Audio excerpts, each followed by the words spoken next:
Olá, tudo bem? Gente, vamos trabalhar a partir de agora a previdência do servidor público. Nesse momento, nós não vamos trabalhar o que consta no Estatuto de São Paulo, ou seja, na Lei número 10.261 de 68. Nós vamos trabalhar o texto constitucional, que ele sim está atualizado, viu? Então vamos aqui à nossa tela, ó. Artigo 40, detalhe, né, gente, da Constituição Federal, viu? Então aqui artigo 222 é da lei, mas como eu falei inicialmente, nós vamos trabalhar com base na CF. Aos servidores titulares, olha você aqui, de cargos efetivos da União, dos estados, olha você de novo aqui que trabalha no estado de São Paulo, do Distrito Federal e dos municípios, incluídas suas autarquias e fundações, é assegurado regime de previdência de caráter contributivo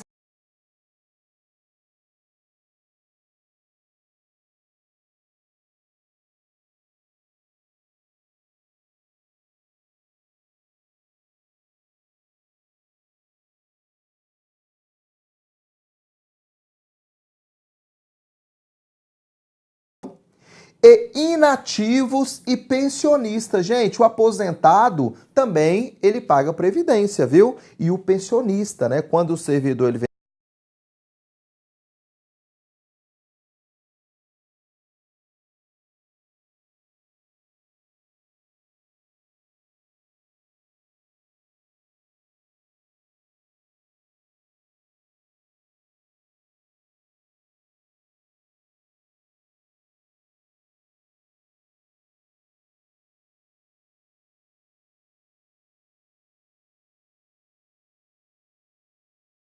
que interessa são as modalidades previstas na Constituição de aposentadoria. Lembrando, gente, que a aposentadoria da iniciativa privada é diferente da aposentadoria do servidor público, tá bom? Agora vamos trabalhar, então, primeira modalidade, ó, inciso 1. Por invalidez permanente, então aqui, gente, não há como o servidor trabalhar mais, tá bom? Ele vai ser aposentado por uma invalidez permanente. E olha o detalhe, sendo os proventos proporcionais ao tempo de contribuição. Então, o servidor, ele vai receber proporcionalmente ao tempo que ele contribuiu. Agora, salvo, olha a exceção, se decorrente de acidente em serviço, então vejam só, moléstia profissional ou doença grave, contagiosa ou incurável na forma da lei. Então, gente, invalidez permanente, vamos considerar que o servidor ele teve um acidente quando ele estava aí na folga, passeando no final de semana, e infelizmente não tem como ele exercer mais as suas atividades e ele vai ser aposentado proporcionalmente ao tempo de contribuição. Agora, vamos considerar que o acidente seja no serviço. Aí ele não vai receber mais proporcionalmente, viu? Tem duas formas de aposentar, né, gente? Aposentadoria proporcional e integral. Então, presume-se aqui que ele vai receber, né, os seus proventos ali de forma integral, ou seja, o mesmo valor de quando ele estava trabalhando na ativa, tá bom? Agora, gente, inciso 2, compulsoriamente, com proventos proporcionais ao tempo de contribuição aos 70 anos de idade ou então aos 75 anos de idade. Quem vai explicar, definir isso melhor, vai ser a lei complementar. Então, gente, aposentadoria compulsória. Aí foi editada, no final de 2015, a Lei Complementar número 152, que diz assim, ó, serão aposentados compulsoriamente. Então, gente, obrigatoriamente o servidor vai ser aposentado. Não tem como trabalhar mais. Com proventos proporcionais ao tempo de contribuição aos 75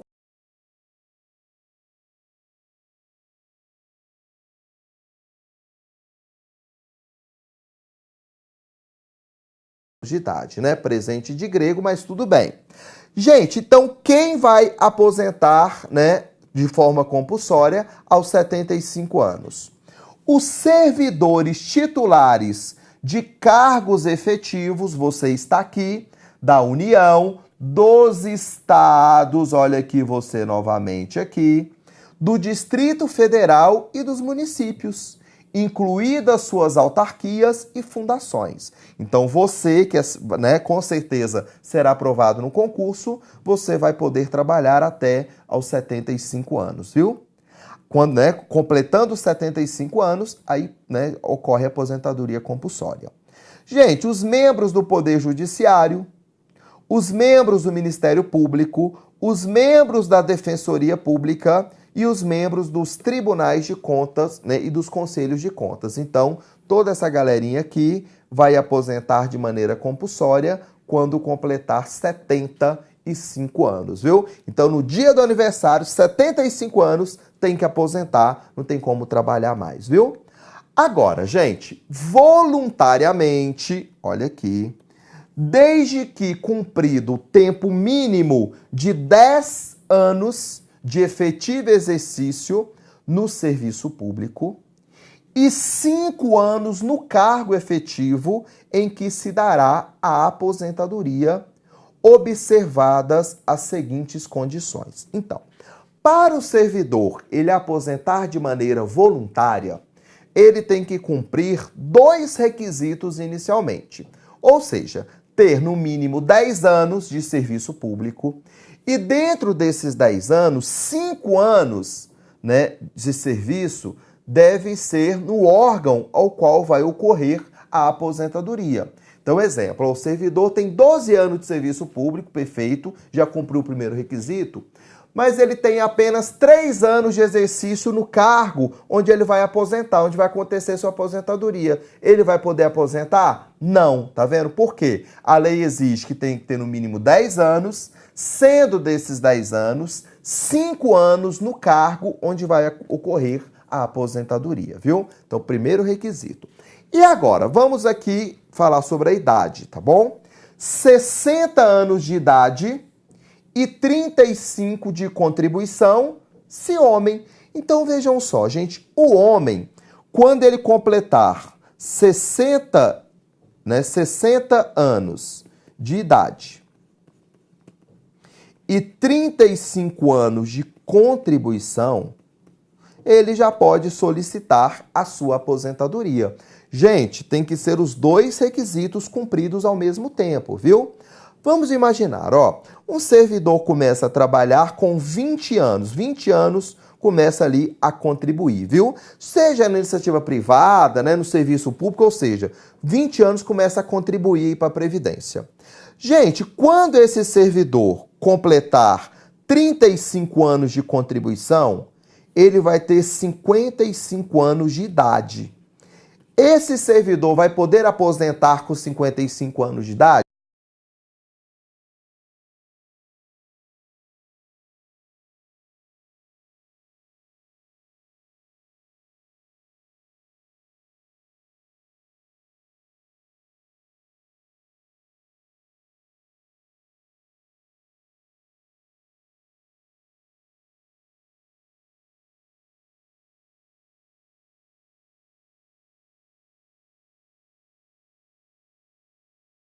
Mulher, 55 anos de idade, e quando a mulher completar 30 anos de contribuição, já pode requerer sua aposentadoria.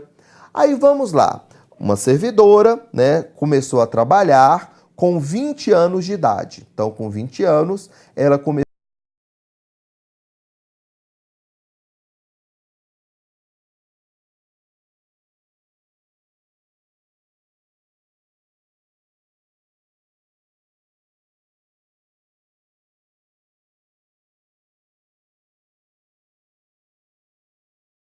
a linha B, 65 anos de idade, se homem, e 60 anos de idade, se mulher. Olha o detalhe, com proventos proporcionais ao tempo de contribuição. Então, vamos aqui, um novo exemplo. Eu vou apagar aqui, Então, gente, exemplo da linha B. Determinado servidor começou a trabalhar com 40 anos de idade. Então, começou a contribuir, ele tinha 40 anos de idade. Gente, o homem, quando ele chegar aos 65 anos de idade, pode requerer sua aposentadoria. Então, ele entrou com 40 anos, trabalha 25 anos. Quando ele completar 65 anos de idade, já pode requerer a sua aposentadoria. Mas nesse contexto aqui, gente, o servidor vai receber tudo, vai aposentar com o mesmo valor, né, do valor da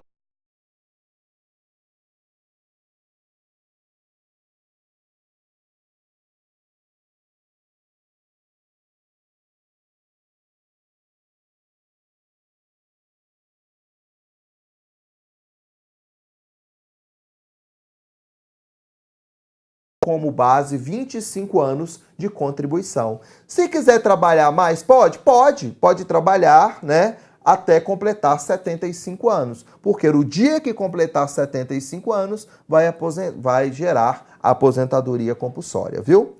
Agora vamos à mulher, gente. Olha lá. Agora,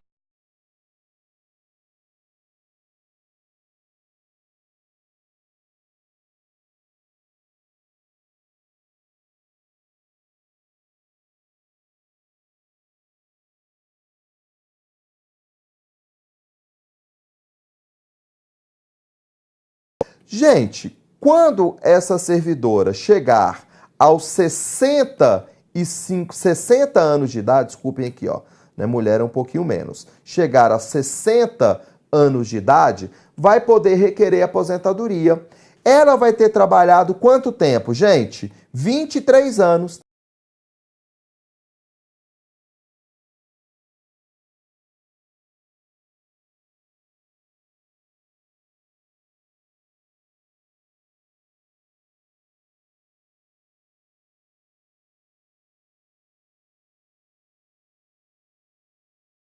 Compulsória. Agora, quero comentar um detalhe com você aqui que nós vamos ver posteriormente na legislação. Para o professor, bem como também para a professora, né, aquele profissional que trabalha dentro da unidade escolar, exercendo atividade de magistério ou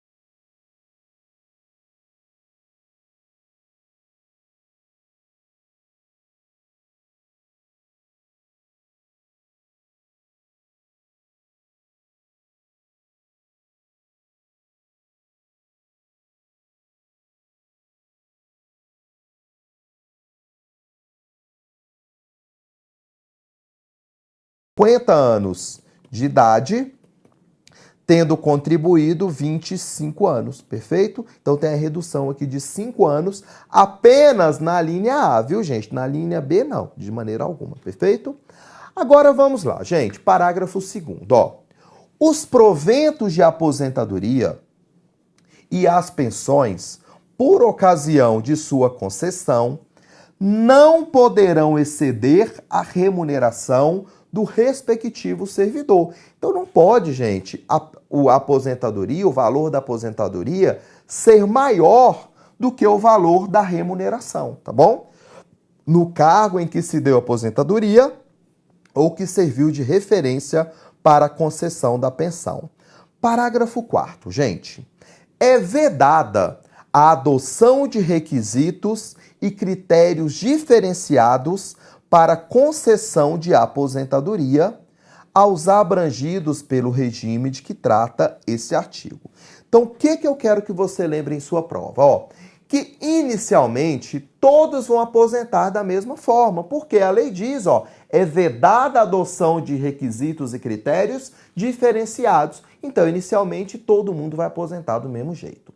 No entanto, ó, salvo nos termos definidos em leis complementares, então precisa de lei complementar para detalhar isso, Os casos de servidores. Olha aqui, portadores de deficiência. Então, a lei complementar pode estabelecer regras diferentes para os portadores de deficiência que exerçam atividades de risco. Por exemplo, o policial, né, exerce uma atividade de risco, ele pode ter sim uma aposentadoria diferente dos outros servidores.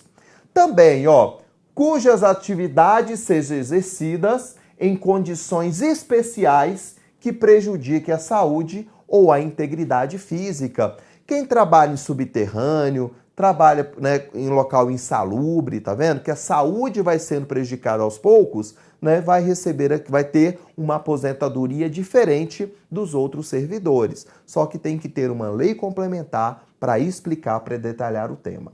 Parágrafo 5º, gente, trata do requisito do tempo do professor, que será sofrerá uma diminuição de 5 anos, tanto na idade quanto no tempo de contribuição, viu? Então vejam só, os requisitos de idade e tempo de contribuição serão reduzidos em 5 anos, em relação ao disposto no parágrafo 1º, inciso 3, a linha A, nós já falamos sobre isso, para o professor que comprove exclusivamente tempo de efetivo exercício das funções de magistério na educação infantil e no ensino fundamental e médio.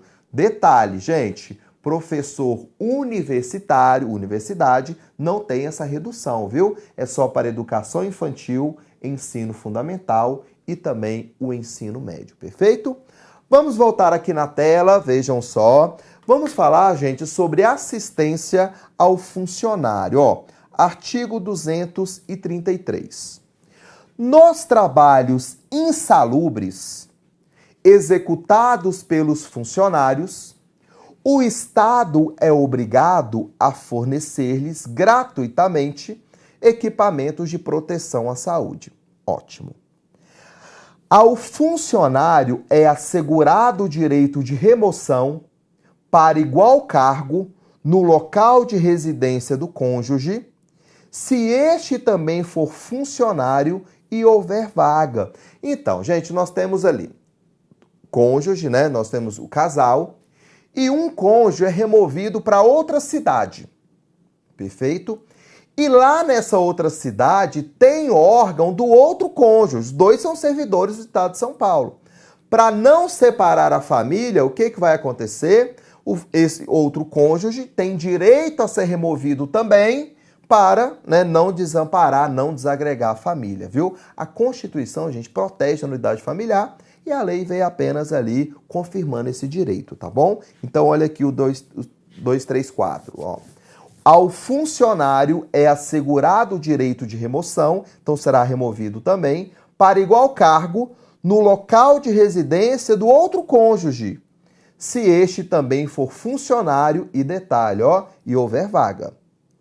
Havendo vaga na sede do exercício de ambos os cônjuges, a remoção poderá ser feita para o local indicado, por qualquer deles, desde que não prejudique o serviço. Bem simples. Somente será concedida nova remoção por união de cônjuges ao funcionário que for removido, a pedido para outro local, após transcorridos 5 anos. Então, direito ali assegurado para não desamparar, não desagregar a família. Gente, bem simples. Vejam só, o ato que removeu ou transferir o funcionário estudante de uma para outra cidade ficará suspenso se na nova sede não existir estabelecimento congênere oficial reconhecido ou equiparado àquele em que o interessado esteja matriculado. Vamos imaginar então que o servidor estudante ele seja removido para outra cidade, só que nessa outra cidade não tem instituição congênere. Vamos imaginar que ele fazia faculdade, estudava em uma escola pública e lá nessa outra localidade não há escola pública para ele estudar. Então o que acontece? O ato de remoção ficará suspenso, viu? Até ele acabar o curso, né, na cidade que ele realiza, aí depois sim ocorre a sua remoção. Olha o parágrafo 2º, ó. Anualmente, o interessado deve fazer prova, né, deve provar, perante a repartição que esteja subordinado, de que está frequentando regularmente o curso que estiver matriculado. Então, ele tem que provar que realmente está, né, comparecendo às aulas para continuar suspensa a sua remoção. Gente, vamos aqui trabalhar uma questão que eu trouxe pra gente. Trouxe aqui todas as questões, né, que eu consegui, viu? Vamos aqui à primeira, ó. Maria, servidora pública civil do estado de São Paulo, pretende tirar licença, olha o detalhe, gente, para tratar de interesses particulares. Já falamos sobre ela. Nos termos da lei número 10.261, vamos lá. A referida licença poderá ser negada, se inconveniente, ao interesse do serviço. Gente, lembra que nós falamos que a concessão dessa licença é um ato discricionário? A partir do momento que o servidor realizar o pedido, a administração vai avaliar e pode não conceder ali a licença, viu? Então a letra A já está correta, gente. Então aqui, a alternativa A é a correta. A letra B. Poderá, em situações excepcionais, ser concedida ao servidor removido, mesmo antes de assumir o exercício do cargo. Não, gente, se o servidor for removido, ele tem que reassumir o cargo, né, onde ele vai trabalhar, aí depois ele solicita, se ele quiser, a licença. Nesse período de trânsito, ele não pode ficar de licença, porque senão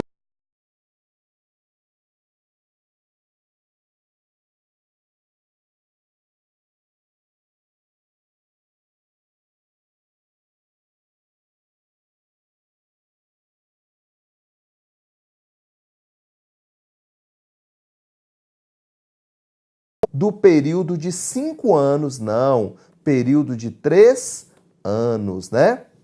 Poderá ser novamente concedida depois de decorridos 2 anos do término da anterior. Não, gente, tem que esperar o prazo de 5 anos. Tá vendo? A banca tentou confundir, né, o candidato aqui nessas duas alternativas, viu? Então, o gabarito correto, né, gente? É a letra A. Vamos aí para a segunda questão, ó. Nos termos do Estatuto dos Funcionários Públicos Civis do Estado de São Paulo, vamos lá, especificamente no que concerne a licença-prêmio, é correto afirmar, gente, o funcionário terá direito, como prêmio de assiduidade, a licença de 90 dias em cada período de 5 anos. Isso de exercício ininterrupto ou não. Gente, o finalzinho tá errado, ó. Exercício ininterrupto, não é? Se ele parar, né, de trabalhar por algum motivo, ele não terá direito à licença-prêmio. Por exemplo, o servidor foi suspenso, ele vai ter licença-prêmio? É lógico que não. O período da licença será considerado de efetivo exercício para todos os efeitos legais. Isso mesmo, gente. O período, então, é como se o servidor estivesse trabalhando normalmente. E não acarretará desconto algum no vencimento ou remuneração. Aqui tá certo, ó. O servidor vai receber normalmente como se estivesse trabalhando. A requerimento do funcionário, a licença poderá ser gozada em parcelas inferiores a 30 dias. Vejam só, gente, aqui tá errado, né? Aqui no caso, 15 dias, né? Então, em parcelas, até diz não inferiores a 15 dias. Então, aqui tá errado também. O gozo por inteiro ou parcelado da licença-prêmio é uma escolha do funcionário, não podendo a administração pública interferir em tal escolha.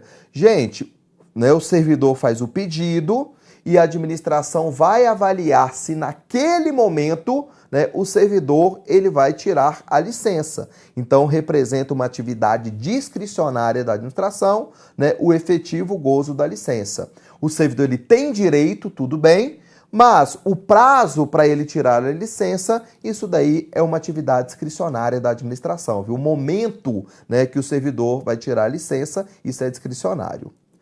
O funcionário efetivo que conte pelo menos 10 anos de serviço poderá optar pelo gozo da metade do período da licença-prêmio, a que tiver direito, recebendo em dinheiro importância equivalente aos vencimentos correspondentes à outra metade. Gente, não existe isso não, viu? Tudo errado isso daqui. Então, o gabarito correto é a letra B. Próxima. Beltrano, oficial de justiça da Defensoria Pública do Estado de São Paulo, desculpe, né? Oficial, né, de Defensoria Pública do Estado de São Paulo, que eu estou tão acostumado em falar de oficial de justiça, né, que eu acabei errando aqui, viu? Formulou requerimento pleiteando a acumulação de suas férias. Então, ele solicitou a acumulação de férias. Nos termos da Lei Estadual número 10.261, admite-se acumulação de férias por, olha aqui, absoluta necessidade do serviço pelo máximo de, gente, 2 anos consecutivos, não é? As férias poderão ser acumuladas no máximo em 2 períodos. E detalhe, para justificar a acumulação, tem que ter ali uma absoluta necessidade do interesse público, viu? Se não tiver o interesse público, obviamente não será, né, possível a acumulação das férias do servidor, viu? Vamos à próxima, então. Gabarito correto, a letra A, né, gente? Máximo 2 anos consecutivos. A próxima. A estabilidade do servidor público estadual ocorre. Gente, a letra A fala 2 anos, já está errado, não é? Já pode descartar. Onde tiver 2 anos aqui, já pode descartar. Perfeito. Agora, 3 anos de efetivo exercício em cargo de provimento em virtude de concurso público. Tá certo, gente? Quando nós falamos em estabilidade, apenas o que foi aprovado em concurso que tem direito. Letra C. 3 anos a partir da convocação de provimento de cargo em virtude de concurso. Gente, não conta a partir da nomeação, conta a partir do exercício, viu? E a letra E, 3 anos a partir de convocação, não é da convocação, né? É do efetivo exercício e mediante avaliação de desempenho. Então, gabarito correto é a letra B para essa questão. Vamos à próxima.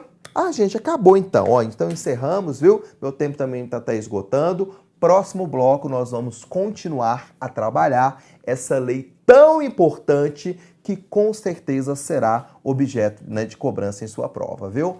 Gente, muito obrigado. Continue assim, viu? O sistema aqui é bruto. Nós trabalhamos artigo por artigo, que eu não quero que passe nada em seu concurso, viu? Você vai chegar sobrando conteúdo lá em sua prova. O que vier lá em sua prova vai ser muito mais fácil do que nós trabalhamos aqui, viu? E detalhe, você pode ter certeza que nós fizemos aqui um pente fino em tudo que é importante para a sua prova, viu? Não vai ter nenhum ponto lá no seu concurso que você vai, né, que você nunca vai ter visto aqui na nossa aula, viu? Tudo que vai ser cobrado lá, com certeza nós vimos aqui. Pode confiar, sempre dá certo, viu? Obrigado, até a próxima.